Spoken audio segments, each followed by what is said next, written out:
यारे लागे अवघे माझ्या मागे मागे, आजी देतो पोट भरी पुरे म्हणाल तो वरी.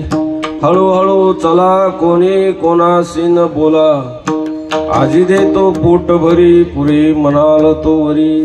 तुका म्हणे सांडा घाटे, तुका म्हणे सांडा घाटे, तेने नका भरू पोटे, आजी देतो पोट भरी पुरे म्हणाल तो वरी. पांडुरंगा करू प्रथमाला दुसरे चरण संतांचिया, दुसरे चरण संतांचिया. पांडुरंगा करू प्रथमाला दुसरे चरण संतांचिया, दुसरे चरण संतांचिया.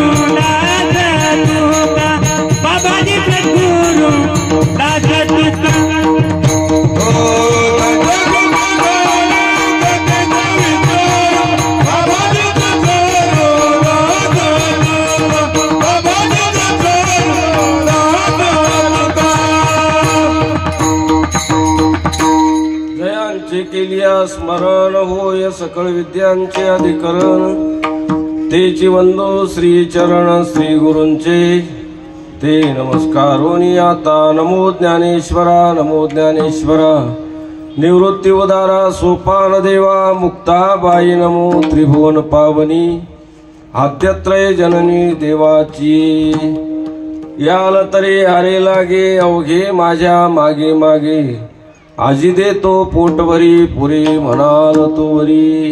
प्रस्तुत आज या समर्थ सद्गुरू गजानन महाराजांच्या या भव्य प्रांगणामध्ये वरणा फाटा या ठिकाणी अशा या पवित्र भूमीमध्ये हा गजानन महाराजांच्या या वर्धापन दिनानिमित्ताने आणि आज हा काल्याचा आणि प्रसाद आहे आणि म्हणून सर्व आपण एकत्रित या ठिकाणी या पंचक्रोशीतील मंडळी महाराजांचे जे भक्त आहेत, जे परमार्थ अनुरागी जे काही भक्त मंडळी आहे, ती एकत्रित या ठिकाणी आलो आणि येण्याचं एकच कारण महाराजांचा प्रसाद आपल्या जीवनामध्ये लाभावा याकरता आपण एकत्रित आलेलो आहे.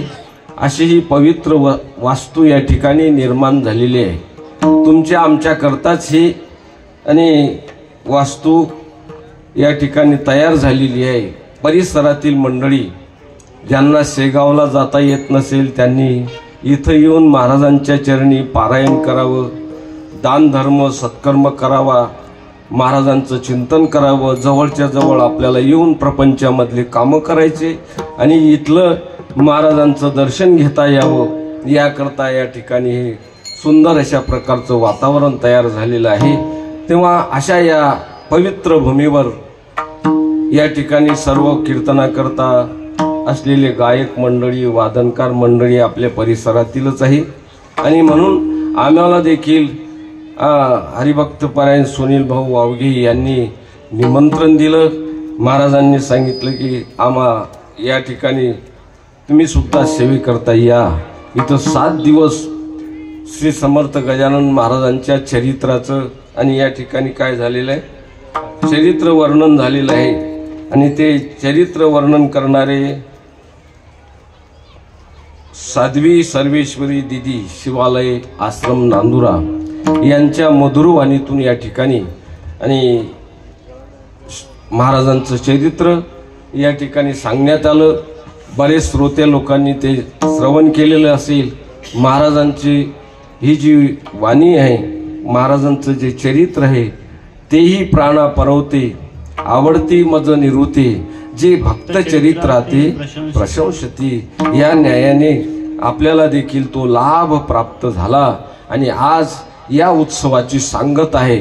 म्हणून काल्याचं कीर्तन वारकरी संप्रदायाच्या नियमाप्रमाणे या ठिकाणी काला म्हणजे सांगता समाप्ती करूनच काय तर या उत्सवाची सांगता केली जाते. म्हणून आजचा हा काल्याचा योग आहे. आणि म्हणून सर्व आपण एका ठिकाणी भगवंताचं चरित्र आपल्या जेवढ्या वेळेमध्ये करता येईल तेवढ्या वेळेपर्यंत करायचं आहे. कारण सूर्यनारायण डोक्यावर आलेले आहेत, त्यांची कृपा जोपर्यंत होईल तोपर्यंत आपल्याला सेवा करायची आहे. जास्त मी तुम्हाला ताप देणार नाही.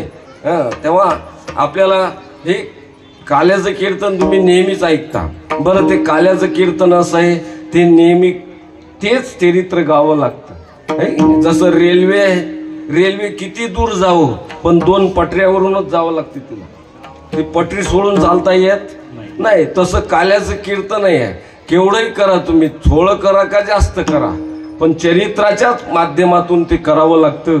म्हणून ते बंधन आपल्या या वारकरी संप्रदायामध्ये असेल.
भगवंताचं चरित्र गायचं आहे. त्या अनुषंगाने आपल्या जीवनामध्ये पावित्र्यता यावी, पवित्र होईन चरित्र उच्चारे, आपल्या जीवनामध्ये पावित्र्यता यावी याच्यासाठीच आपण या ठिकाणी एकत्रित आलो. भगवंताची हेची अनुवाद सदा सर्वकाळ करुणी गोपाळ काला शिव.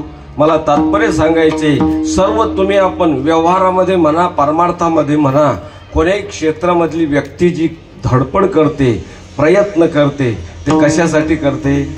त्याचं एकमेव कारण आहे, त्याच्या पाठीमागे दडलेलं असतं सुख. काय आहे? सुखाकरता माणसाचे प्रयत्न आहे. घर बांधलं कशासाठी? सुखासाठी. म्हैस घेतली कशासाठी? सुखासाठी. आहे की नाही? नोकरी करतो कशासाठी? सुखासाठी. निवडणुकीला उभा राहतो कशासाठी? सुखासाठी. आहे की नाही? माणसं जगतात कशासाठी? सुखासाठी. माणसं मरतात कशासाठी? सुखासाठीच ना. आहे की नाही? सुखासाठी. आता तुम्ही एवढे कामधंदे सोडून इकडे तिकडे करून सर्व सोडून, कोणी नोकरी सोडून, कोणी कामधंदे सोडून, लाडक्या बहिणी घरातले काम सोडून, टीव्ही सोडून इकडे आले कशासाठी? सुखासाठी. मग चालू देऊ का 2 वाजे लोक? सुखच घ्यायचं ना, मग चालू द्या. याचा अर्थच असा आहे, प्रत्येकाच्या जीवनामध्ये सुख हवंय, समाधान हवंय, आणि त्याच्या करताच माणसाचे प्रयत्न चुकीचे नाहीत. प्रयत्न चुकीचे नाहीत, परंतु असं करताना कितीतरी आपलं आयुष्य गेलं सुखा करता. आपण जीवनामध्ये प्रयत्न जरी करत असलो तरी अजूनही कोणाच्या वाट्याला प्रपंचात सुख आलेलं आलं का? कोणालाच नाही. कोणाचे 60 वर्ष झाले, कोणी 70-75 वर्ष, एवढं आयुष्य गेलं. खटपट कमी केली का सुखासाठी? केवळी उलाढाल केली. आहे की नाही? एवढी उलाढाल कशासाठी केली? सुखासाठी. पण कोणालाही विचारा, तुम्हाला सुख समाधान मिळालं? नाहीच. मग नकारार्थीच उत्तर येईल. नाही, त्याचं कारणच आहे महाराज, आपण ज्याच्यामध्ये प्रयत्न करतो ना ते सुख देणारच नाही ना, सुख देणारच नाहीये. जे प्रयत्न जिथं चाललेले आहे ते सुख देत नाही. सांगू काय, प्रपंचात किती प्रयत्न करा तुम्ही, किती आयुष्यभर प्रयत्न करा, पण त्याचं फळ जर काय असेल तर पश्चातापाशिवाय दुसरं फळ. सांगू काय, एका वाक्यात सांगतो, संसाराचं परिणती, संसाराचं फळ पश्चाताप आणि परमार्थाचं फळ समाधान. विठ्ठल विठ्ठल.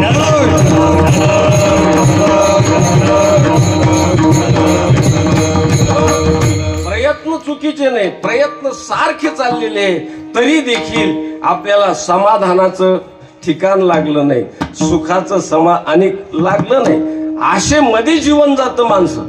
सर्व सुखाची आशा जन्म गेला, सुखाची आशा जन्म गेला. याचा अर्थ सुखाची आशा करणारा मेला. आशा तशीच आहे, आशा तशीच आहे. आशा करणारा मेला, पण आशा तशीच आहे. आता तुमच्याकडे पुरणपोळी आहे का? पुरणाची पोळी आहे ना? पुरणपोळी आहे. किती दिवसापासून आहे पुरणपोळी? किती दिवसापासून आहे? बरेच दिवसापासून. बरं झालं अनादिकालापासून नाही म्हटलं, बरेच दिवसापासून पुरणपोळी आहे. बरं, पुरणपोळी खाणारे गेले, पुरणपोळी आहेच, ऐकी नाही. खाणारे गेले, पण ते पुरणपोळी आहेच. ती कशासाठी आहे? ती पुरणपोळी कशासाठी आहे? आपल्याला घालवायसाठी. म्हणून तेरव्याला सुद्धा काय करतात? पुरणपोळी करतात. मला एकच सांगाय, पुरणपोळी आहेच, पुरणपोळी खाणारे गेले गेले गेले. लक्षात आहे? तसंच आहे, सुखाची आशा करणारे गेले, पण आशा तशीच. आम्ही एका गावाला गेलो, प्रवासाला गाडी होती माझ्याजवळ, गेलो. दोन रस्ते फुटले होते, 2 रस्ते फुटले, पण तिथं काही बोर्ड लागलेलं नव्हतं. म्हणून तिथं 2 म्हातारे बसलेले होते. मी त्यांना विचारलं, बाबा हा रस्ता कुठे गेला? हा रस्ता कुठे गेला? ते बुडे पाहत पण बोलत नव्हते. 5 मिनिटं वाट पाहायला म्हटलं, बुड्याचे विचार दिसत नाही बोलायचा. मी निघालो, जसं निघालो तसं सांगितलं, बाबा थांबा. म्हटलं काय? बोला. म्हटलं हा रस्ता कुठे गेला? तो म्हणे, बा आमचं वय 70 वर्षाचं आहे, दोघांचं पुढे दोघांचं वय 70 वर्षाचं आहे. म्हटलं ठीक आहे, चांगली गोष्ट आहे, पण रस्ता कुठे गेला ते सांगा. आणि महाराज म्हणे 10 वर्षापासून आम्हाला चांगलं समजते. म्हटलं चांगली गोष्ट आहे, रस्ता कुठे गेला? 60 वर्षापासून आम्ही पाहून राहिलो, 60 वर्षापासून आम्ही पाहून राहिलो, हा रस्ता कुठेच गेला नाही, हा इथंच आहे. रस्ता बरोबर आहे, रस्ता तिथंच आहे. रस्त्यानं जाणारे गेले, रस्त्यानं जाणारे गेले. तसं प्रपंचामध्ये सुखाची आशा करणारे गेले, सुख मिळालं नाही आहे. लक्षात घ्या. आणि म्हणून याचा अर्थ, प्रयत्न कमी आहेत का लोकांचे? रात्रंदिवस प्रयत्न करतात, खूप खडतर प्रयत्न करतात, तरी प्रपंच सुख स्वप्नात देखील आपल्याला पाहायला मिळालं का? मिळालं नाही. प्रयत्नाची गती नाही का? रात्रंदिवस गती. आता मला सांगा, एक माणूस एसटी मध्ये बसला, एसटी मध्ये बसून त्याला मुंबईला जायचं होतं, मुंबईला जायचं, आणि ताशी 50 किलोमीटर एसटी धावत होती. किती? 50 किलोमीटर धावत होती. आणि अशी धावत असताना 1 दिवस गेला, 2 दिवस गेले, प्रवास चालूच होता एसटीचा. याला जायचं कुठं होतं? मुंबईला. मुंबईला जायचं होतं. 2 दिवस एसटी चालली, ताशी 50 किलोमीटर न चालली. लक्षात. तरी मुंबई लागली नाही. का लागली नाही? त्याचं कारण नाही. मुंबई एसटीचं तोंड होतं नागपूरकडे. कुठं होतं? एसटीचं तोंड होतं नागपूरकडे. आता असे किती दिवस गेलेत, मुंबई लागेल का? का? अरे प्रयत्न नाही का? गती तर ताशी 50 किलोमीटर ताशी वेग होता एसटीचा, तरी देखील इतके दिवस 4 दिवस झाले मुंबई लागले नाही. त्याचं कारण आहे, तोंड कुणीकडे होतं? नागपूरकडे. म्हणजे याचा अर्थ प्रयत्न आहे, पण प्रयत्नाची दिशा चुकलेली आहे की नाही, दिशा चुकलेली आहे. आणि म्हणून याच्याकरता प्रयत्न जरूर करा, पण प्रयत्नाला दिशा देखील पाहिजे ना. दिशा जर चुकली तर किती प्रयत्न करा, तुम्हाला हाती काही लागणार. म्हणून दिशा असणं गरजेचं आहे. म्हणून जीवनामध्ये परमार्थ करा, का संसार करा, योग्य दिशा. आणि हे इथं जे आपण येतो ना, इथं येण्याचं कारण आहे गजानन महाराज आपल्याला दिशा दाखवतात, दिशा. म्हणून इथं यायचंय. इथं येण्याचं कारण काय? परमार्थ तर घरी होते, भक्ती घरी होते, परंतु इथं येऊन भक्ती करायची त्याचं कारण आहे. इथं महाराज आपल्याला काय दाखवतात? गती भक्ती, गती अधिक भक्ती बरोबर प्रगती. लक्षात, गती अधिक भक्ती, गती आणि भक्तीतून गती आणि वजाकडे दिशा जर वजा केली तर आपल्याला अधोगती प्राप्त झाल्याशिवाय राहत नाही. दिशेला फार महत्व आहे. म्हणून एक तुम्हाला जाता जाता सांगतो, जास्त धावपळ करू नका, हावरटपणा दाखवू नका, जास्त धावपळ करू नका, मरमर पळत नका जाऊ. फक्त एकच आहे, कुठं पळायचं हे लक्षात घ्या. लक्षात, कुठं पळायचं हे लक्षात घ्या. मरोस्तोर जरी धावपळ केली हाताला काही लागणार नाही. म्हणून याच्याकरता पळण्याची, धावण्याची दिशा ओळखून घ्या. लक्षात, हे परमार्थात दिशा महत्वाची आहे. कोणत्या मार्गाने दिशा जर नसेल तर काही उपयोग नाही. तुमचं गेलेलं फुकट आहे. फुकट काय? फुकट आहे. आता तुमच्याकडे ते पहिल्या काळामध्ये तो घाणा असायचा, लाकडी घाणा. काय खामगावले होते पहिले घाणा, लाकडी घाणा, तेलाचे घाणे, तेलाचे आहे ना, तेलाचे घाणे. आता ते जाऊ दे, रसवंती, त्याला बैल जुमतात, आहे की नाही, बैल जुमतात. आता हे लोक लय पुण्यात, मला बोलता येत नाही इतक्या लांबून, काही जवळ असते तर बोलता असते, दूर आहेत ते. सांगा मला, एक सांगा, एक बैल असा मोकळा सोडला, तो चालत चालत गेला, एका तासात किती किलोमीटर चालेल तो बैल? असा मोकळा सोडला तुम्ही, त्याच्या मोकळा सोडल्यानंतर एक बैल एका तासात किती किलोमीटर जाईल? बोला किती? तुम्ही शेतकरी आहे ना, बैल माहित आहे ना बैल? आता अजून आहे बैल, पुढे आहे ट्रॅक्टर, मग पोळा ट्रॅक्टरचाच भरावा लागेल पुढे, पण सध्या बैल आहे की नाही? आता बैल सोडला, चालेल तो किती तासातून किती किलोमीटर चालेल? बोलत जा. 10 किलोमीटर. तुम्ही बरोबर किती? 10, आहे की नाही? बरोबर 10, आहे की नाही? 10 किलोमीटर. आणि तो बैल त्या घाण्याला जुंपला 7 वाजता. घाण्याला जुंपला 7 वाजता आणि जुंप्यानंतर सोडला किती वाजता? 12 वाजता. चालला किती तास? 7 ते 12 किती तास? 5 तास. 10 किलोमीटर तासी चालतो तो. 5 10 किती किलोमीटर चालला तो? 50 किलोमीटर. 7 वाजता जुंपला, 12 वाजता सोडला, चालला किती किलोमीटर? 5 किलोमीटर. तासी 10 किलोमीटर चालणारा किती किलोमीटर गेला तो? 50. मी 2 वेळ का बोललो पुढचं आठवत नाही का मला? मी एवढ्याचसाठी बोललो, कोणीतरी उत्तर दे.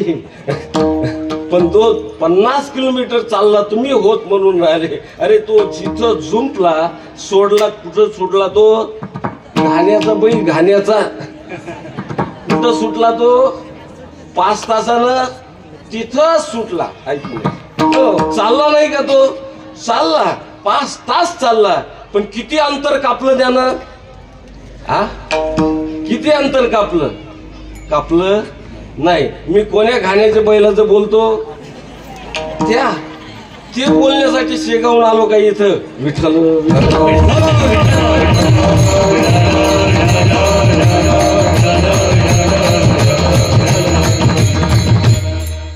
चालला नाही, चालला, बरोबर आहे, चालला, परंतु तिथल्या तिथंच आहे की नाही? तसं तुम्ही आपण प्रपंचामध्ये मरोस्तोर प्रयत्न करतो, नाही ते प्रयत्न करतो, पण शेवटी जिथल्या आहे की नाही तिथंच राहतो. म्हणून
सांगताच प्रपंचामध्ये सुखाचा विचारही करू नका, विचारही करू नका, त्याच्यात नाहीच आहे. बांधाच त्याचा कसा आहे, दुःखाचा दुःखाचा.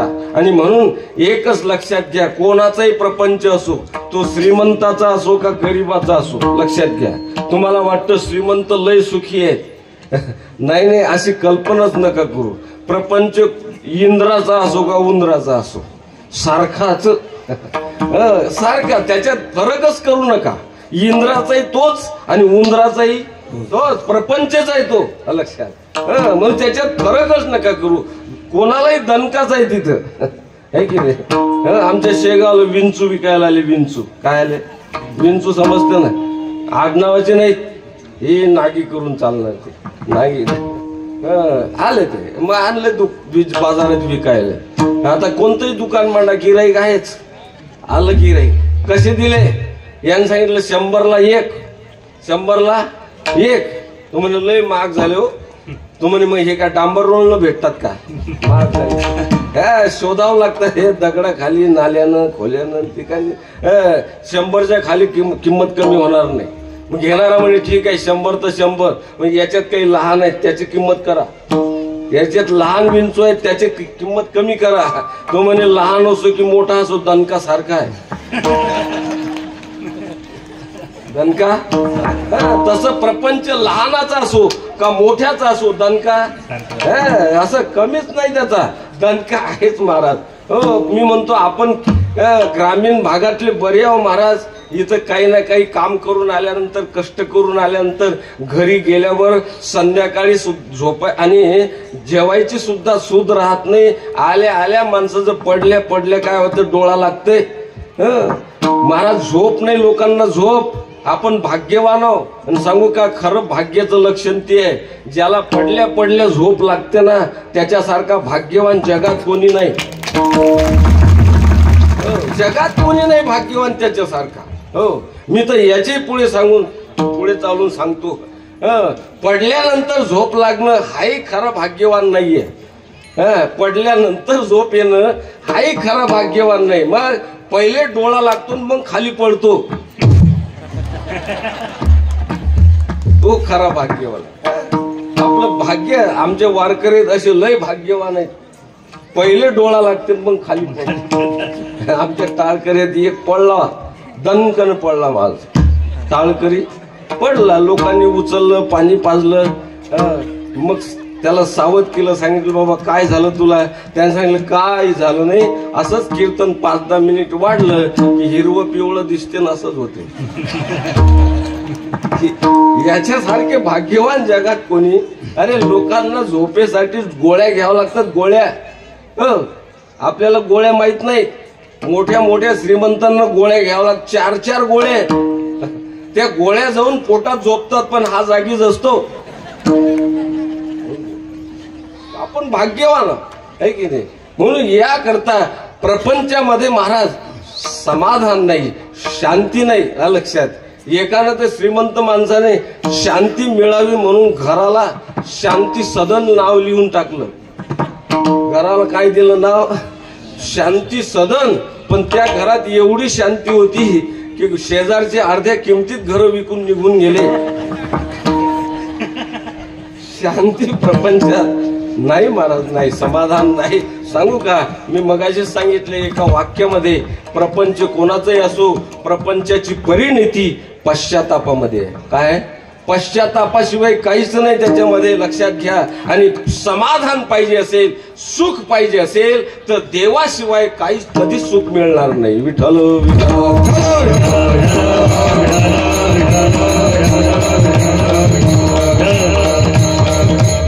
एकच वाक्य सांगतो मी नाटाच्या अभंगातलं, करशी देवाविन आस अवघी होईल निराश, तृष्णा वाढविशी बहुवस कधी सुखास न पविजे. तुकाराम महाराज सांगतात, करशी देवाविनाश अवघी होईल निराश.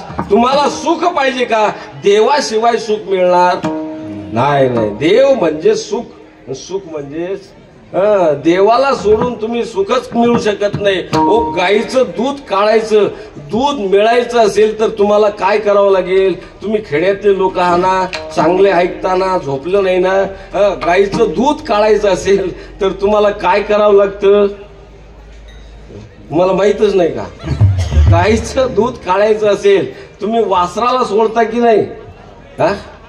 सोडता की नाही वासराला? का? दूध पाहिजे असेल तर वासराला सोडलंच पाहिजे. महाराज एकाने विचार केला, रोज वासरू सोडायचं, मीच चारा टाकतो, मीच पाणी टाकतो गाईला, मीच सोडतो, हे बिस्मे मेरा, हे वासरू कशाला?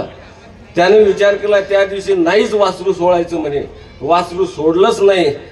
भांड घेऊन गाडीच्या खाली गेला आणि गाईनं असं पाहिलं, वासरू सोडलं नाही. गाईनं पाहून घेतलं, वासरू सोडलं नाही. बसू दिलं.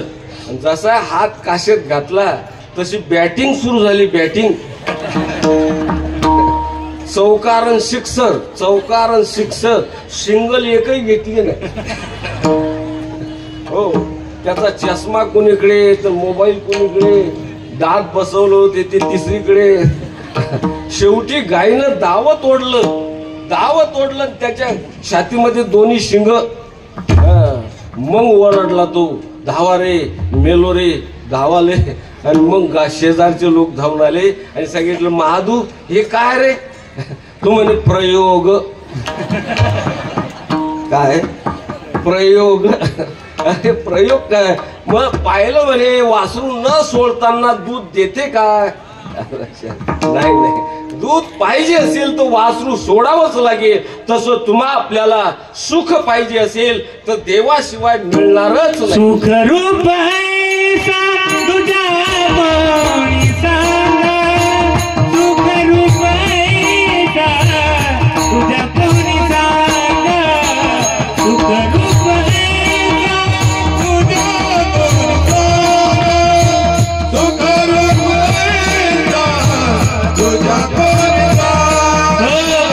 माझ्या पांडुरंगा सारी खाजो, माझ्या पांडुरंगा सारी खाजो, माझ्या पांडुरंगा सारी खाजो.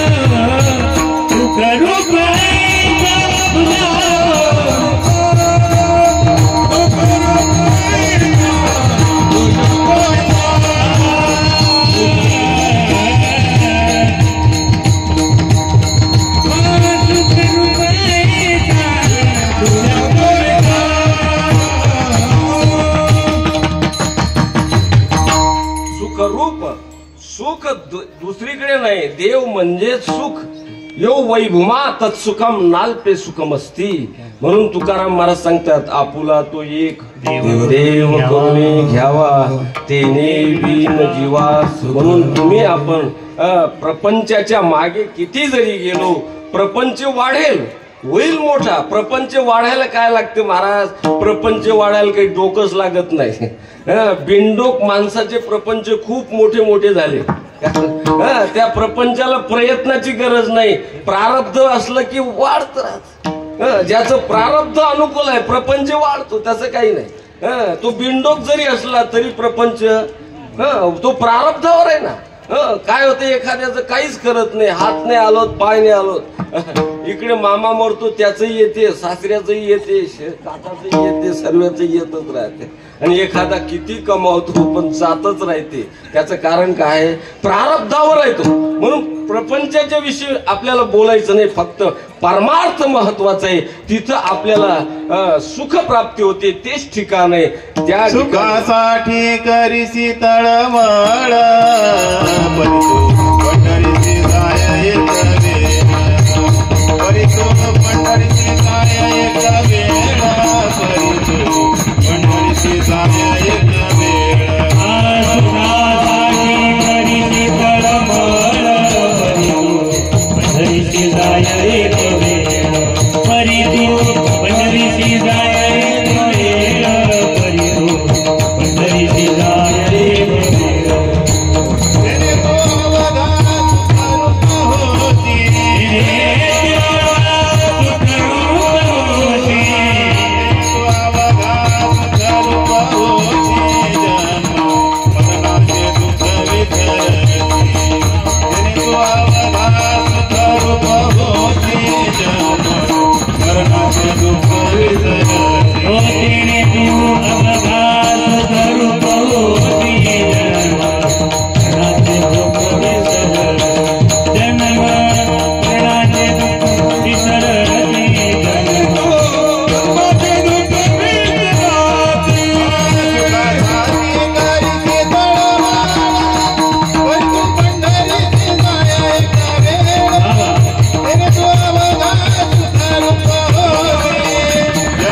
चरणात पवित्र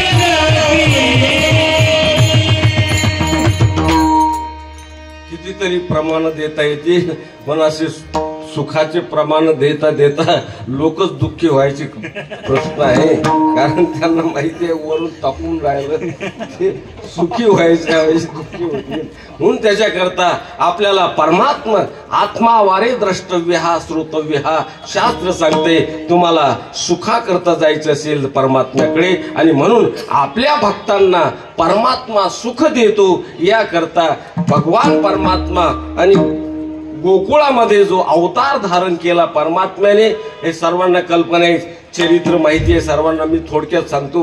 भगवंताने गोपाळा करता आणि भगवंताने काय केला अवतार आहे की नाही. भगवंत गोकुळामध्ये आले याचं कारण आहे. गोकुळामध्ये का आले. सर्व गोकुळातले जे लोक आहेत ना ते महाराजांचे जन्मोजन्मीचे भक्त आहेत आहे की नाही. त्यांनी अनंत जन्म आणि भगवंताची सेवा केली. निष्काम भावनेने सेवा केली भक्ती केली आणि त्याचा परिपाक भगवंतावर काय झालं त्याचं कर्ज झालं. कर्ज लक्षात घ्या. तुम्ही सेवा केली देवाची की त्याचं कर्ज होतं देवावर. लक्षात घ्या देवावर कर्ज होतं. प्रपंचात तुम्ही मरोस्तोर जरी केलं तर कोणी त्याचा बदला देत नाही. तुम्ही लाखो रुपये जरी बँकेत टाकले तरी मेल्यावर तुमच्या तिरडीवर पोरगा असा 5,000चा चेक देतो का की बुड्याने ठेवले 50 लाख एखादा चेक जाऊ द्या बुड्याच्या बरोबर देते का पोरगा. नाही चेक नाही चकाचक करून सोडतात बुड्याला चेक. तिथं मोबदला नाही. प्रपंचात मोबदल्याचं आशाच करू नका. परमार्थात मोबदला आहे. तुम्ही काही करा. इथं आल्यानंतर झाडून काढा पट्ट्या टाका पाणी द्या काय सेवा करायची ते करा. इथं सेवा करणारे अनेक लोक आहेत महाराज. करा सेवा. ही सेवा कधीच वायाला जाणार नाही. ही सेवा जाणार नाही. परमात्मा त्याचा मोबदला दिल्याशिवाय राहत नाही. गजानन महाराज बसलेले आहेत या ठिकाणी. म्हणून या ठिकाणी किती सेवा करणार आहेत अनेक. हे झाडझूड करणारे आहेत त्यांची सेवा. कोणी स्वयंपाक करणारे असतील कोणी ऐकणारे असतील कोणी झाडझूड करणारे असतील पट्ट्या टाकणारे असतील कोणी स्पीकर लावणारे असतील आहे की नाही. ते शिट्टी वाजू देऊ नये म्हणून ती व्यवस्था करतात. आमचे गायनकार टाळकरी मंडळी वाजवणारे ही सेवा करतात. सर्व जरी सेवा करत असले सेवेचे प्रकार जरी अलग अलग असले तरी सर्वांना सेवेचं एकच फल आहे.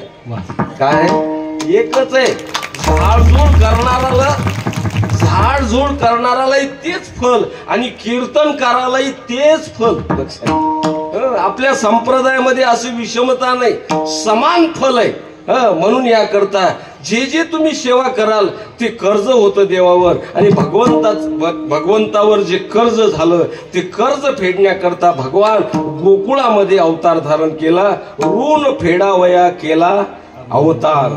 अविनाश आला आकाराशी भगवान आले गोकुळामध्ये आणि भक्तांना म्हणजे गोपाळांना आनंद देण्याकरता म्हणून भगवान आले. आल्यानंतर सर्व गोपाळांना बोलवलं एकत्रित बोलवलं आणि बोलवल्यानंतर भगवंताने बघितलं. आता ज्या गोपाळाकडे बघितल्यानंतर पाहिलं महाराज गोकुळातले मुलं ते काय गोपाळ गवळीची पोरे ताक पिरे काय पोरे चांगले. देवाने विचार केला सर्व आहेत पाहिले ज्यांचे चेहरे सर्वांच्या चेहऱ्यावर 12 वाजता तर 12 वाजतातच पण इतर वेळेलाही त्यांच्या तोंडावर काय वाजतात 12. किती श्रीमंत सुद्या चेहऱ्यावर पाहिले तर काय वाजतात त्याच्या.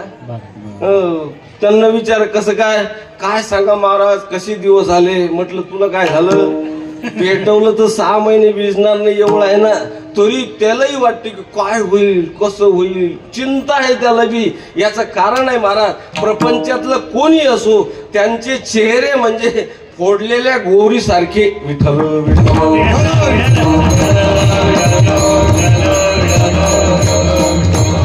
देवाने बघितलं गोपाळाकडे गेले हे चेहरे कसे तुमचे काही खाऊन आले की नाही काही खाल्लं की नाही. ते म्हणे देवा खाल्लं नाही चालूच आहे मगापासून मी आलो तो गोपाळ जेवूनच राहिले होते तिथं. कोणी जेवते कोणी असं नाहीच आहे असं चालूच आहे. देवाने विचारलं जेवण केलं की नाही, म्हणजे देवा जेवण केलं. मग जेवण केलं तर चेहरा कसा पाहिजे? खातीचे गाल पुढे काय आहे? खाणाराचे चेहरा सांगतो की हा जेवून आला, पण तुमच्या चेहऱ्याकडे असं वाटतं की तुम्ही खाल्लेलं नाही. देवा म्हणे आम्ही खाऊनच आलो, बिना खायचं कोणीच नाही आलं. देव म्हणे तुमच्या चेहऱ्यावरून वाटतच नाही खाल्लं म्हणून. याचा अर्थच आहे प्रपंच असा आहे महाराज, खाऊनही तो न खाल्ल्यासारखा असतो. समाधान नाही, चेहऱ्यावर काही तेजीच नसते. प्रपंचिक लोकांची तेजी नसते. म्हणून याच्या करता एक बाई अशी तिचा नवरा गेला बाहेर गावला गेला आणि इथं कीर्तन वर्ण फाट्यावर. ती होती शेजारच्या गावची. तिला वाटलं नवरा गेला बाहेर गावले, तू तिकडे जेवण करीस म्हणून आपण चला इकडे कीर्तनाला. म्हणून ती बाई आली काल्याच्या कीर्तनाला. जशी ती इकडे आली तसा तो माणूस घरी आला 10-11 वाजता घरी आला. पाहिजे तर घराला कुलूप. आता कालचा उपवासी तो माणूस, भूक लागली, त्याला वाटलं घरी जाऊन जेवण करू, तर घराला काय होतं? कुलूप. आता कुलूप म्हटल्यावर मग विचारलं कीर्तन, लोक सांगत कीर्तनाला गेली ती. मग त्याने विचारलं कोणाचं कीर्तन आहे? म्हणजे शेगावच्या बुवाचं. माझ्या अंगात शिव्या दिल्या, या शेगावच्या बुवाला आजच होतं काय कीर्तन करायला? तिकडे काय कीर्तन सापडत नाही काय त्याला? इकडेच कसा आला तो? आमच्या घरचे गेले कीर्तनाला. मग शेवटी शेजाऱ्याने सांगितलं काळजी करू नका, चाबी घरी ठेवलेली आहे आमच्या. बरोबर, हुशार आहे म्हणे बायको. चाबी घेतली शेजारची, कुलूप उघडलं. कुलूप उघडल्याबरोबर तो टोपल्याकडे गेला भाकरीच्या. टोपल्याकडे गेल्याबरोबर टोपल्याला हातच वर केले. काही आता काय करणार? भूक लागली, आता टोपल्यात काही नाही, आता काय करा म्हणून त्याने असं इकडे तिकडे पाहिलं. तर बाई फार हुशार होती. काही बाया फार संसार प्रपंच नीटनेटका करतात. ती बाई हुशार होती. तिनं असे डबे स्टीलचे अल्युमिनियमचे असे लावलेले होते आणि त्याच्यामध्ये जे काही डाळही असत्या, काही तांदूळ होते, काही गहू होते, काय असेल ते त्याच्यात. ते वरून दिसावं म्हणून त्याच्यावर डब्यावर नाव ठेवलं होतं. हरभऱ्याची डाळ असली तर डाळ, तुरीची डाळ असली तर तू डाळ, असं दिसायला म्हणून तिथं लिहून ठेवलं होतं. तांदूळ असलं तर ता, आहे की नाही असं. आणि एक डबा होता, त्याच्यात होता खायचा सोडा, तर त्याच्यात लिहिलं होतं खा सोडा. याची नजर त्या डब्यावर गेली. काय बायको हुशार आहे म्हणे, मी उपाशी तर लिहून ठेवलं खा सोडा. त्यानं तो डबा काढला तो आणि तो परातीत ओतला. खायचा सोडा परातीत ओतला. आता तसा कसा काय फक्के मारेल, पाणी टाकू खाल्ला त्यानं. पाणी टाकू खाल्ला, गोळेचे गोळे. परिणाम काय झालं? पहिले होतं तेही गेलं. तसा प्रपंच आहे महाराज, आहे तेही घालवते तो प्रपंच. समाधान कुठं देईल? आणि म्हणून या करता ते समाधान मिळावं याच्या करता भगवंताने सांगितलं बाबा तुम्ही जे खाल्लं ते खाण्यासारखं नव्हतं, मग मी जे देतो ते तुम्हाला चांगलं खाण्याकरता देणार आहे की ज्याच्या योगाने तुम्हाला समाधान तृप्ती मिळेल याच्या करता. मग गोपाळ म्हणले काय करावं लागेल? काही नाही, तुम्ही माझ्या मागे या. हे अभंगाचे पहिले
लागे देवाने सांगितलं माझ्या मागे या.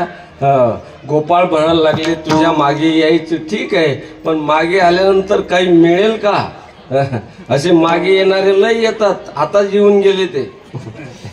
आमच्या मागे या, तू म्हणे आमच्या मागे या, म्हणून आमचं काही होईल का? आमचं पोट भरेल का? तू देव म्हटले बाबा तुमचं पोट भरेल, ते फक्त माझ्यामुळंच भरेल, म्हणून आजही देतो बरी पुरे म्हणाल. कारण प्रत्येकाला पोट भरण्याची काय आहे चिंता आहे की नाही. सर्व हे जे तुम्ही आपण हे एवढं खटपट करतो हे कशा करता? फक्त ये पेट बडा बाका सबको लगा दिया. या महाराज सबको लगा दिया. हे पोट आहे पोट महाराज. या पोटा कारणे गा झालो पांगील जना. देवाने महाराज एकच वाईट केलं, बाकी सर्व दिलं चांगलं झालं. डोळे दिले, कान दिले, हात दिले, पाय दिले, भगवंतानं चांगलं केलं. पण हे असं विचित्र पोट दिलं की या पोटामुळे माणसं सर्व विसरतात. विठ्ठल विठ्ठल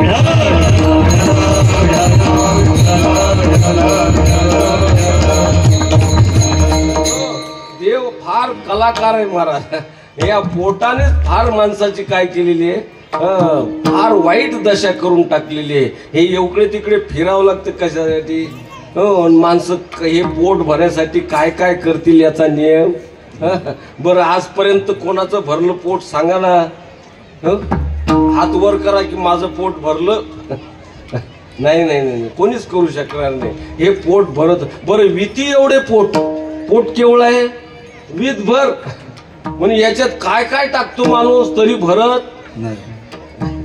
बरं माणूस हेच अन्नच टाकतो का याच्यात? काय काय टाकतात लोक. काय काय ऐकायला येतात महाराज. डांबर टाकतात, काय गिट्टी खातात, ऐकतो ना आपण.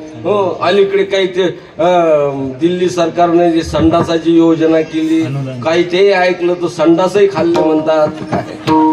काय हे खायची बाब आहे का? पण खाल्ल्याशिवाय राहत लोक काय खातील पोट भरण्यासाठी याचा नियम नाही महाराज. आणि म्हणून हे किती खा तुम्ही पोट भरणार नाही. लक्षात घ्या, पोट भरायचं असेल तर एकच आहे महाराज, जीवनामध्ये भगवंताची भक्ती, त्याच्याशिवाय नाही. नारद महर्षी सांगतात यम लब्ध्वा पुमान सिद्धो भवती अमृतो भवती तृप्तो भवती. नारद महर्षी सांगतात तृप्ती पाहिजे का, समाधान पाहिजे का? फक्त एकच आहे, भक्ती केल्यानेच तृप्ती मिळते. ज्यांच्या जीवनात भक्ती आहे ते तृप्त आहेत महाराज. घरी काही नसू द्या, घरी काही नसू द्या. तुकाराम महाराजांचं घर नव्हतं, खायला अन्न नव्हतं, सर्व बायको सुद्धा अशी कर्कशा मिळाली तुकाराम महाराजांना. कर्कशा बायको. बाहेर गेलं लोक त्रास देत होते, लोक शिव्या देत होते. पण बाहेर गेल्यानंतर लोक जाऊ द्या शिव्या दे, त्याकडे तुकाराम महाराजांनी दुर्लक्ष केलं. पण घरी आले, घरी आल्यानंतर जिजाबाईचं सपाटा, विष्णू सहस्रनामच, शिव्या कोटपर्यंत. तुकाराम महाराज घराच्या बाहेर जायपर्यंत शिव्या आहे की नाही. महाराज तुकाराम महाराज त्यालाही म्हणतात बरे झाले देवा बाईल. हे देवा तू अशी बायको दिली म्हणून बरे. म्हणून आजच्या बायांनी देखील जिजाबाईचा आदर्श घेतला पाहिजे. आदर्श हे घरी आलं की घरून कसं निघेल डोंगरात. तुकाराम महाराज सांगतात मी डोंगरावर गेलो भजन करण्याकरता, जिजाबाईमुळे गेलो. 3 जण म्हटलं असतं चहा करू काय, कॉफी करू काय, कोका कोला देऊ काय, तर मी डोंगरात गेलोच नसतो. की नाही. ती शिव्या देत होती म्हणून मला देव आठवला. म्हणून बायकोचे पहिले उपकार मानले तुकाराम महाराजांनी. काय की नाही. एवढी प्रतिकूल परिस्थिती, पण लक्षात घ्या महाराजांच्या तोंडात शब्द आहे बरे झाले देवा निघाले दिवाळे. कोण म्हणते हो बरं? घरचं वाटोळ झालं, कुत्र मेलं तरी देवाला शिव्या देतात. कुत्र एवढं कोण आहे? ही तृप्ती आहे तृप्ती. काही हो वाटोळ होतं संसाराचं, पण देवा तृप्ती आहे, समाधान आहे. म्हणून याच्या करता आजही देतो भरी पुढे म्हणाल. देवाने सांगितलं चला लवकर चला माझ्या मागे या. गोपाळ निघाले, देव निघाले. सांगितलं देवा काय करायचं? काही नाही, तुम्हाला घरून मिळत नाही ना, मग जबरदस्तीने घ्यायचं, चोरी करायची, चोरी. देवा म्हणे चोरी करणं काय सोपी गोष्ट आहे का? एवढा महान महान महाल आहेत, मकान आहेत, आम्ही लहान लहान, आता कसं चोरी करायचे? देवाने सांगितलं तुम्ही काळजी करू नका, माझ्यावर विश्वास ठेवा, माझ्या मागे चाला. आणि देवाच्या मागे गेले गोपाळ आणि एका घराच्या पुढे उभे राहिले. आणि लगेच रात्रीची वेळ होती. देवाने सांगितलं एक करा, आता डोळे झाका, डोळे तुम्ही नका, ते गोपाळ गोपाळ डोळे झाका. गोपाळांनी डोळे झाकले आणि महाराज काय देवाने मंत्र म्हटला कुणाष्टो, ओम ह्रीम श्रीम चामुंडाय नमः, काय म्हटलं तो एका मंत्रामध्ये सर्व कुठं नेले, सर्व गोपाळ जिथं दही दूध तूप लोणी ठेवलेलं होतं तिथं नेले. आता ते काय आपल्यासारखं दही दूध तूप होतं काय महाराज? करोडो गायी होत्या, करोडो. एका नंदाच्या घरी, नंदराजाच्या घरी 1 कोटी गायी होत्या. कोटी गायी, कोणाच्या 10 लाख, कोणाचे 6 लाख, कोणाचे 15 लाख, असे वर्णन आहे गोकुळामध्ये. करोडो गायी होत्या. त्याचा माल काय कमी असेल का? दही दूध आपलं काय आता सध्या अर्ध्या लिटरचा उकळा असते दुधाचा, अर्ध्या लिटरचा उकळा, त्यातलं अर्ध पोऱ्या पिऊन टाकते, अर्ध राहते, बाई ते अर्धच गरम करते, अर्ध गरम केले की सकाळी उठते, एवढीशी रवी रवी एवढी बोटाची फुरफुर फुरफुर, किती लोणी निघते त्याच्यात, इतकंच. कुठं लावता ते? हे आपलं या मिनी काळातले, आपण त्या काळातली गोष्ट. महाराज त्या ठिकाणी दही दूध तूप लोणी भरपूर होतं. गोपाळांना तिथं नेलं आणि सांगितलं खा आता पोटभर खा. गोपाळांनी खाल्लं, पोट भरून झालं. आणि मग सांगितलं आता चाला देवा. देव म्हटलं चला. चला कुठून चाला? खालून चाला. देव म्हणे या रस्त्याने चाला. गोपाळ म्हणले देवा हे या रस्त्यानं गेलं तर गवळणी झोपेल आहेत तिकडे, हा जेवढा माल घातला ना तेवढा ते खाली काढतील, या रस्त्याने नेऊ नको. देव म्हणे मग आपल्याला जायचा मंत्र पाठच नाही, यायचा पाठ होता, जायचा पाठ. मग गोपाळ रडायला लागले, देवा हे कसं केलं रे तू, कसं केलं? हो लोक निवडणुकीला मतदान केंद्राकरता ऑटो घराच्या जवळ आणतात, चला चला, आणि मतदान केंद्रात सोडलं, ऑटो गायब. देवा तू तसंच केलं. देव म्हणे काळजी करू नका, उलटा मंत्र म्हणतो. उलटा मंत्र म्हटला, बाहेर रोजचा कार्यक्रम चालला, आतमध्ये जायचं, खायचं, बाहेर यायचं, आणि गवळणींनी सकाळी उठायचं, पहाती गवळणी तव तू पालथी म्हणती नंदाची पोरे आज चोरी केली खरे. मग गवळणींनी मीटिंग भरवली, गवळणी होत्या त्यांनी मीटिंग भरवली, सांगितलं हे रोज चोऱ्या होतात, बरं कवाड तसेच असतात, कुलप जशीच्या तसेच असतात, काही हालत नाही, पण माल मात्र गायब होतो. हा सराईत गुन्हेगार दिसतो. हा काही सामान्य गुन्हेगार नाही, जसं जिथल्या तिथेच वस्तू आहे, पण माल मात्र गायब होतो. असा गुन्हेगार कोण? तेव्हा एक जुनी गवळण होती, जुनी म्हातारी, तिने सांगितलं ते मलाच माहित आहे, हा फक्त एकच आहे, तो काही आजचा नाही आहे, पुराण प्रसिद्ध चोर नामया केशवाद नामयाचा जातार. हा पुराण प्रसिद्ध म्हणजे पुराण कालापासून चोऱ्या करणारा जर कोण असेल तर एकच आहे. कोण? म्हणती नंदाची पोरे आज चोरी केली खरे, त्याच्याशिवाय हे चोर तया विन नाशी नव्हे दुसरी या, त्याच्याशिवाय नाही. मग गोकुळ गवळणी एकत्रित आल्या, सर्व मोर्चा निघाला, मोर्चा निघाला मोर्चा. महाराज यशोदेच्या घरी अवघ्या मिळवणी गवळणी येती नंदाचे अंगणी, आणि त्या ठिकाणी आल्या आणि गवळणी सांगितलं ए यशोदे, ए यशोदे. यशोदा घरातून आली आणि मग सांगितलं काय आहे तुमचं, काय आहे? म्हणजे आमच्या सर्व गोकुळाला हाणण्यास आणलं तुझ्या पोराने, काय केलं, काय केलं? काय एक आहे का सांगायला? एक नाही ना, पण सांगा काय काय केलं. एक म्हणे परवा आला आमच्या घरा, बाहेर निजला होता म्हातारा, आमचा बुडा झोपला होता, सकाळी 4 वाजता ओट्यावर हा तुझा पोरगा आला आणि त्या बुड्याच्या अंगावर ताकाचा ढेराच फोडला, सर्व ताक बुड्याच्या अंगावर. बुडा उठला, पाऊस आला, पाऊस आला, पाऊस आला. तेव्हा कृष्ण जवळ होता, सांगितलं कृष्णा हे बरोबर आहे का रे? म्हणे आई 101% बरोबर आहे. म्हणे का फोडलं रे? ते बुडच तसं होतं म्हणे. बुड असं होतं, कीर्तनाला जायच नाही, पण गेला कीर्तनाला की दुसऱ्याची चप्पल आणत जाय. इतकं विचित्र बुड होतं ते. गावात एखादं लग्न जुटलं की बुड्यानं मोडलंच ते. अशा बुड्याला अशीच शिक्षा पाहिजे. आता महाराज एक नाही, कोणी म्हणे काही, कोणी काही अशा गवळणी सांगत लागल्या आणि मग अशा गवळणीच्या तक्रारी ऐकता ऐकता यशोदा कंटाळली. आणि कंटाळली म्हणण्याचं कारणच देवाचं लीला होत्या त्या.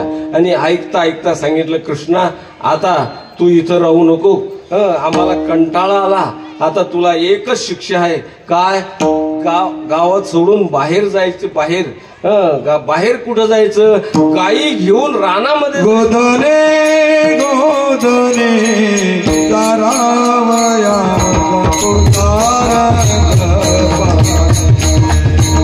गोधने गोधने गोधने गोधने तारावया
आनंदाने ती शिक्षा स्वीकारतात. यशोदा मातेला सांगतात, हे माते, याच्यासाठी माझा अवतार आहे.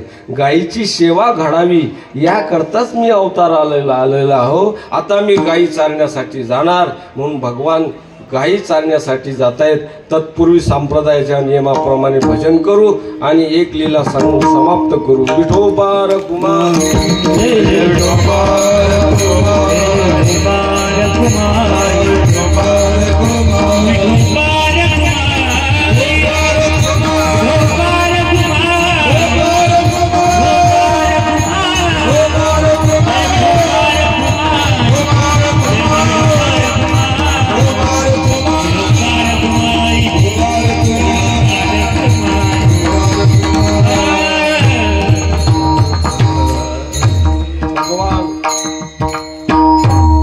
जाईन मी राणा सवे घेऊन गोधना. भगवान गोपाळ आणि गायी सर्व रानात जात आहेत. आणि रानामध्ये गेल्यानंतर महाराज गायी तृप्त होतात. गायी चरतात. त्यावेळेला चरायला खूप रान होतं. मला इकडे कोणती वगैरे आहे चरायला. माझ्या लहानपणी आमच्या गावातले ढोरं इकडे येत होते. मला माहिती आहे कोणती. मला लहान होतं, मला काही समजेना गाय कुठे चालली कोणती. इकडे येत होतं. इकडे आहे अजूनही मुबलक चारा आहे महाराज.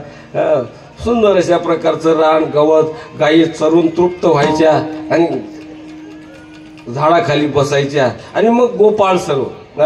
मग चला खेळ खेळायचे. माझे गडी कोण कोण निवडा भिन्न या तुम्ही. एक लक्षात घ्या, जीवनामध्ये संसार करायचा असेल तर एक करा. संसार करत असताना संसार सत्य समजू नका. खेळ म्हणून करा. खेळ म्हणून. लक्षात, प्रपंच खेळ आहे. खेळात काही खरं नसतं. खेळामध्ये नाटक असतं, ते खरं नसतं. खेळामध्ये आहे की नाही. खेळ काही खरा असतो का तो? नाही. आमचे गुरुजी सांगायचं, नाटक नाटक म्हणजे काय? त्याच्यातल्या लोकांना टक लावून पाहूच नका. त्याला काय म्हणतात? नाटक. टक लावून पाहू नका. कारण पूर्वीच्या काळामध्ये माणसं स्त्रियाचे पार्ट घेत होते पूर्वीच्या काळात. आता लोक सुधारले, आता बायाच कामं करतात. पहिले नाटकामध्ये माणसंच काय व्हायचे? बाया व्हायच्या. मग बाई माणूसच बाई व्हायचा. त्याच्यामुळे पाहणारे काही चोखांदळ होते का रे, हे बाई जर मिशीवर जरा केस दिसतात, टक पाहू नको. बाई समज, ती खरी बाई नसते पण बाई समजावं लागते, आहे की नाही? तो माणूस असतो, बाई नसते पण माणूस बाई समजायचं. तसं खेळामध्ये समजावं लागतं, ते खरं नसतं. तसं संसार देखील खरा नाही, तो नाटक आहे. नाटक या भावनेतून तुम्ही करा तर मग मात्र तुम्हाला तो प्रपंच संसार तुम्हाला आनंद देईल. आणि तुम्ही जर म्हणाल खरंच करतो तर मग मात्र दणके बसल्याशिवाय राहणार. लटिका व्यवहार सर्व हा संसार वाया नाटक आहे हे महाराज. या भगवंतानी हे नाटक केलेलं आहे. खेळ तो येण्याची खेळावा, आहे की नाही? म्हणजे खेळिया माझी हनुम्या शहाणा, तो बहुतची खेळ खेळला रे. संतांची खेळी आहे पहा तुम्ही. ते प्रपंच हा खेळी आहे, खेळ म्हणून करा. आणि एक दिवस मोकळ्या मनानं चाललं जा. हे काही आपलं इथं जहागिरी नाही. इथं आलो, एक दिवस जावं लागणार आहे. कोणीच काही इथं राहण्याकरता आलेलं नाही. काही काही लोक असं ठाम करतात, हाय बाबू बदला घेतात. बदला काय घेतात? एखाद्याचं वैर केलं ना, सोडायचंच नाही त्याला. पोऱ्याला तेच सांगतो. आता हात गेला मातीत पण पोऱ्याला म्हणतो सोडायची नाही केस. तसं सांगू का? एकच वाक्य सांगतो, या जीवनात कोणी बदला घेऊ नका. जीवनात बदलायचं करा, बदलायचं. बदला नाही घ्यायचं. अरे आयुष्य किती सापडते आपल्याला, एवढंच आयुष्य, त्याच्यात तुम्ही बदला घ्यायचं. आयुष्य खलास करता. माणसाचा जन्म पुन्हा मिळणार नाही. याच्या करता हे सर्व विसरून जा, विसरून जा. भगवंताची भक्ती करा. यालाच काय म्हणतात? खेळ. आणि तो खेळ भगवान करतोय. तुका म्हणे घालू तयावरी वाहू हा संसार. गोपाळांनी खेळ खेळले. खेळता खेळता भगवंताला प्रार्थना केली, देवा बस झालं म्हणे, 1 वाजला आता, याचं काही लिमिट आहे की नाही? देव म्हणे काय? काही नाही म्हणे, आता प्रसाद. देवाने सांगितलं चला आणा शिदोऱ्या. सर्वांच्या शिदोऱ्या देवाने एकत्रित केल्या आणि आपणही सर्व शिदोऱ्या घेऊन इथं आलो की नाही? तुम्ही म्हणाल आम्ही तर नाही आणली. हे नाही, ही शिदोरी नाही, प्रत्येकाचं प्रारब्ध ही शिदोरी आहे. हे इथं आणली आपण, महाराजांच्या दरबारात आणली आणि ते महाराजांना समर्पण करा. हे आमची शिदोरी. तुझं काय करायचं ते देवा पाहून घे. म्हणून प्रारब्धाची शिदोरी, कर्माची शिदोरी देवाच्या पुढे ठेवायची. देव सर्वांच्या शिदोऱ्या एक करतो. देवाची कृपा असेल तर महाराज आपल्या जीवनामध्ये कधीही दुःख प्राप्त होणार नाही. कृपा त्याची लागते. म्हणून देवाने काला केला. काला केल्यानंतर हातामध्ये काला घेतला.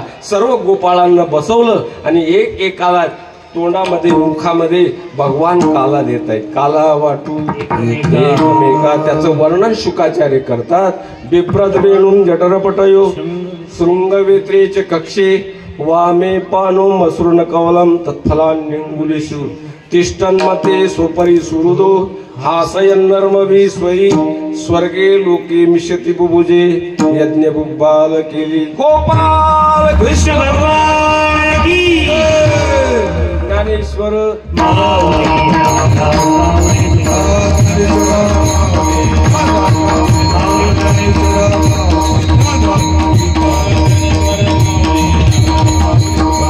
संत स्वरूपाय नमः.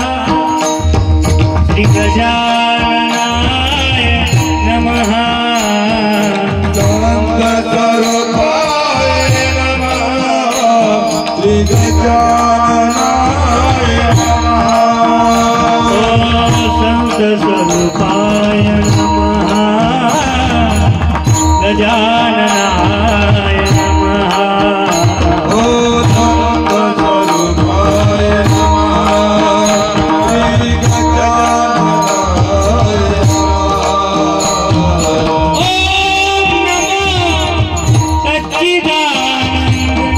गजाननाय नमो नमः.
तुका म्हणे मंडळी